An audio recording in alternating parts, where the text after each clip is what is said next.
Welcome बच्चों, in this session we will discuss about mutual induction between two long solenoids. और बच्चों ये derivation भी श्योर आता है लगभग, ठीक है। इस मतलब चैप्टर में से मान के चलिए एडी करंट्स हो गया, या इसका ये म्यूचुअल इंडक्शन का, या इसका क्या है सेल्फ इंडक्शन का, ठीक यही। और उधर से क्या फैराडेज लॉज वगैरह, बड़ा मतलब थ्योरी के चांसेस है, साथ ही साथ न्यूमेरिकल तो रहता ही है ना।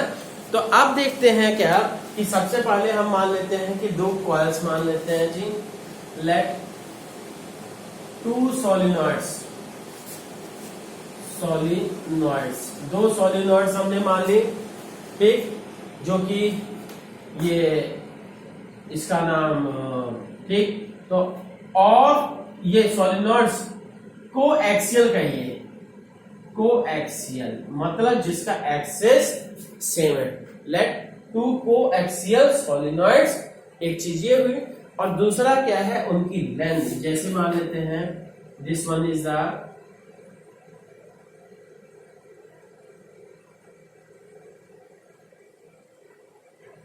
ठीक, ये हुआ एक फर्स्ट कॉइल हो गई, और इसी में दूसरी कॉइल को हम कर देते हैं जी डॉटेड, ठीक। This one is the second coil, ठीक। अब ये देखना है यहाँ पे कि ये इसमें से करंट I1 कर देते हैं और इसमें से करंट क्या है I2 कर देते हैं, अलग अलग केसेस में, तो ठीक है। तो अब क्या है कि यहां से दोनों की लेंथ L क्या है, L जो है सेम है दोनों की, ठीक। और क्रॉस सेक्शनल एरिया, ये इसका मतलब ये जो अंदर वाली सोलिनॉइड है इसका क्रॉस सेक्शनल एरिया जो है, सॉरी ये सेकंड है तो इसको R2 कर देते हैं, और ये फर्स्ट है तो इसको हम R1 कर देते हैं। Is that clear? ये इसका ये जो डॉटेड वाला है, क्योंकि I2 करंट फ्लो करा रहे हैं, उसको कॉइल सेकंड कर रहे हैं या सोलिनॉइड सेकंड कर दे रहे हैं, उसका रेडियस R2 है, और जो फर्स्ट है उसका रेडियस R1 है, ठीक। तो अब क्या कहेंगे जी, बताइए। हाँ, तो अब ये है, मान लेते हैं और बच्चों देख लेते हैं क्या N1 is the number of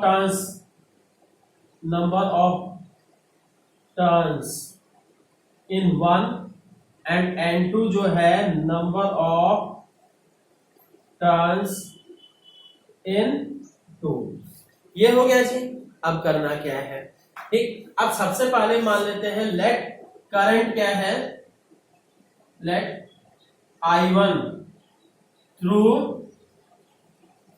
I1 जो करंट है थ्रू, बोलिए let I1 is the current through ये S1 मतलब सोलिनॉइड 1 कर देते हैं, ठीक। तब इसके कारण से मैग्नेटिक फील्ड इनसाइड, देन ये मैग्नेटिक फील्ड इनसाइड इट, इसके अंदर मैग्नेटिक फील्ड क्या होगा जी, B1 will be equal to mu naught N1, small n होता है पर क्या है N1 बाय L, ये I1 बाय L कर दिए, ठीक। अब क्या है, ये मैग्नेटिक फील्ड निकाल दिए। अब नेक्स्ट हम बात करते हैं क्या कि, बोलिए, ये मैग्नेटिक फील्ड इससे रिलेटेड आ गया। नेक्स्ट हम बात करते हैं क्या कि ये जो ये क्या है, ये magnetic field due to one. अब flux related to second coil, ठीक। Then flux related to S2 से रिलेटेड फ्लक्स क्या हो जाएगा, Phi2 हम कर देते हैं, ठीक। Phi2 will be equal to क्या होगा जी, यहां से क्या N2 नंबर ऑफ टर्न्स, ठीक, ये क्या है, number of turns in secondary coil, क्योंकि उतने नंबर से मल्टीप्लाई हो जाएगा, और फिर इनटू B1 मतलब मैग्नेटिक फील्ड ड्यू टू ये क्या है first coil into common area, ठीक, उसी स्पेस में फ्लक्स होगा जिस जो कि कॉमन होगी, ठीक है। तो ये क्या है, here A is the common area, ठीक। अब ये हो गया जी यहां से, सो आप कह सकते हो phi2 will be equal to N2, B1 की value mu naught N1 N2 A I1 by L, ये आया। अब दूसरी बात हम कह रहे हैं, this is the equation number first. Also दूसरा सिचुएशन क्या है कि ये मतलब ये कह रहे हैं phi2 also you know phi2 equal to m into ये I1, ठीक है। Flux related to secondary coil equals to coefficient of mutual induction between first and second into ये हो गया क्या है I1 करंट इन प्राइम। अब देखिए ये हो गया, this is the equation number you can say second, from first and second से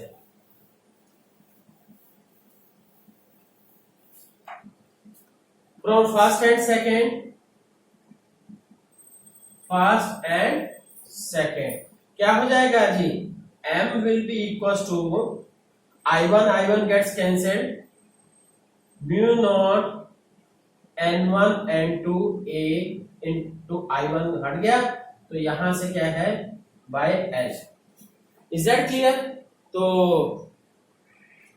तो बच्चों ये है यहां पे कॉमन एरिया। इसी तरह से अगर सेकंड में करंट फ्लो करा रहे हो, फर्स्ट से रिलेटेड म्यूचुअल इंडक्शन निकालना है, तब भी सेम होगा, कॉमन एरिया ही काउंट होगा। Is that clear?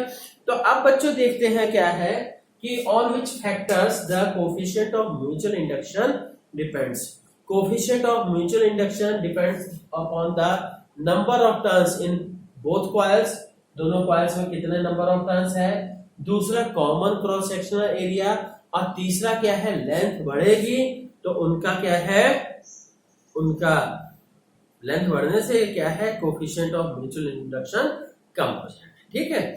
तो अब एक चीज ध्यान रखिएगा, फिर कह रहा हूं कॉमन एरिया, इससे रिलेटेड ही प्रॉब्लम आती है, कॉमन एरिया की बात है, ठीक है। दोनों में कॉमन एरिया कितना है, जैसे मान लीजिए फिर से बता दे रहा हूं, जैसे ये क्या कोई फर्स्ट सॉलिनॉइड का एक क्रॉस सेक्शनल एरिया, ये सेकंड सॉलिनॉइड का, तो common area will be only this one.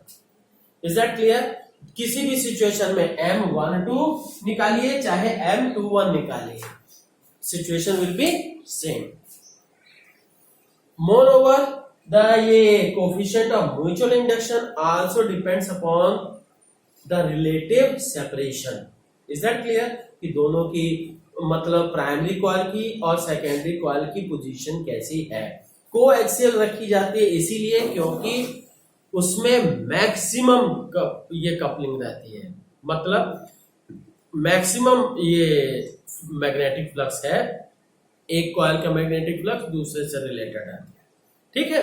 तो अब देखते हैं बच्चों कोफिशिएंट ऑफ कपलिंग क्या है। इट इज द मेजर ये of the manner in which both the coils are coupled together, how the both coils are coupled together, ठीक है। तो ये देखते हैं, it gives the measure of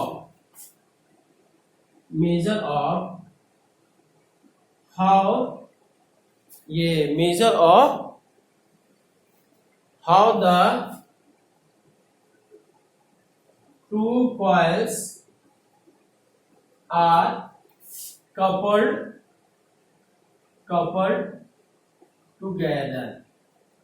दो कॉइल कैसे एक दूसरे से कपल्ड है, ठीक है।